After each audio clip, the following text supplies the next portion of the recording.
وهدى ورحمة للمؤمنين. اعوذ باللہ من الشیطان الرجیم، بسم اللہ الرحمن الرحیم۔ آیت نمبر ہے 281۔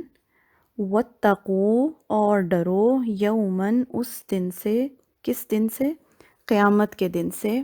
کیا ہوگا اس دن؟ ترجعون، تم لوٹائے جاؤ گے، فیہ، اس میں، الی اللہ، اللہ کی طرف، ثم، پھر، توفا، پورا پورا دیا جائے گا، کل نفس، ہر شخص کو، ما کسبت، جو اس نے کمائی کی، وہم لا یظلمون، اور وہ ظلم نہ کیے جائیں گے۔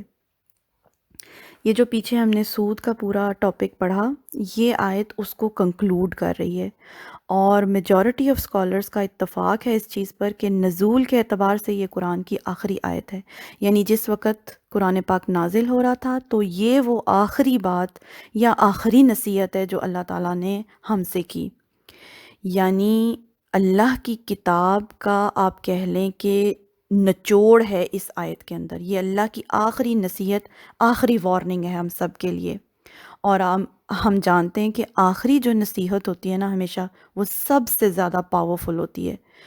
یہ میں آیت آج پڑھ رہی تھی تو میں یہ چیز سوچ رہی تھی کہ جب ہم اپنے بچوں کو کسی چیز سے روکتے ہیں، ایک دفعہ بات کہتے ہیں، نصیحت کرتے ہیں، ایک دفعہ کرتے ہیں، بات نہیں سنتے، دوسری دفعہ کرتے ہیں، نہیں سنتے، تیسری دفعہ کرتے ہیں، نہیں سنتے، پھر ہم کیا کہتے ہیں؟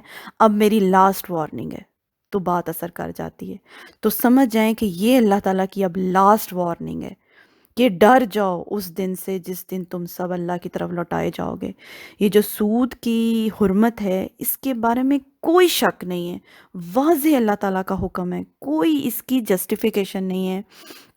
بہت سے لوگ اس حرام چیز کو حلال کرنے کی بہت ساری دلیلیں دیں گے آپ کو، لیکن اس کی واضح طور پہ اللہ تعالیٰ نے بتا دیا، اور ہمیں ہر ممکن کوشش کرنی ہے اس سے بچنے کی۔ اور میں تو یہ کہتی ہوں کہ یہ سیدھی سیدھی آگ ہے، اگر کسی گھر میں آگ لگی ہوئی ہو نا، تو آپ جانتے بوجھتے قطعاً اس کے اندر نہیں جائیں گے، اس گھر میں نہیں جائیں گے، ایون کہ آپ اس کے قریب بھی نہیں جائیں گے کہ آپ تک اس کی ہیٹ نہ پہنچ جائے۔ تو ہم سب کو کوشش کرنا ہے، پوری کوشش کرنا ہے اس سے بچنے کی۔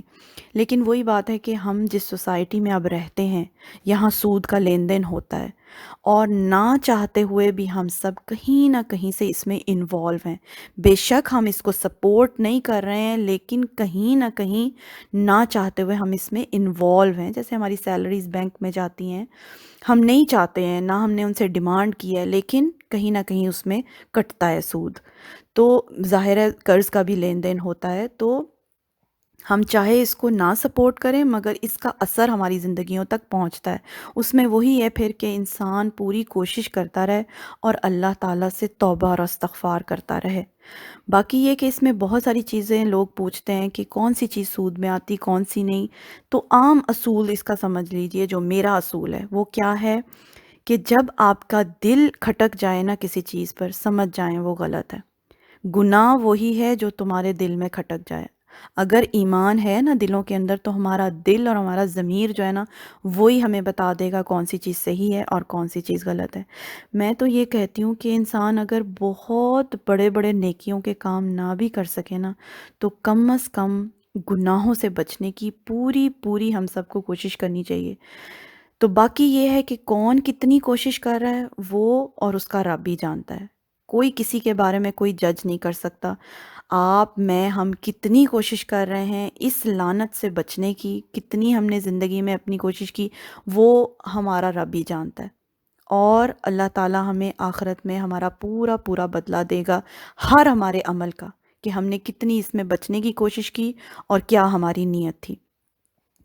اللہ سے دعا ہے کہ اللہ تعالیٰ ہم سب کو ہمارے گناہوں کی پہچان عطا فرمائے، اللہ ہم سب سے آسان حساب لیں، اللہ ہم سب کو ہدایت عطا فرمائے، آمین ثم آمین۔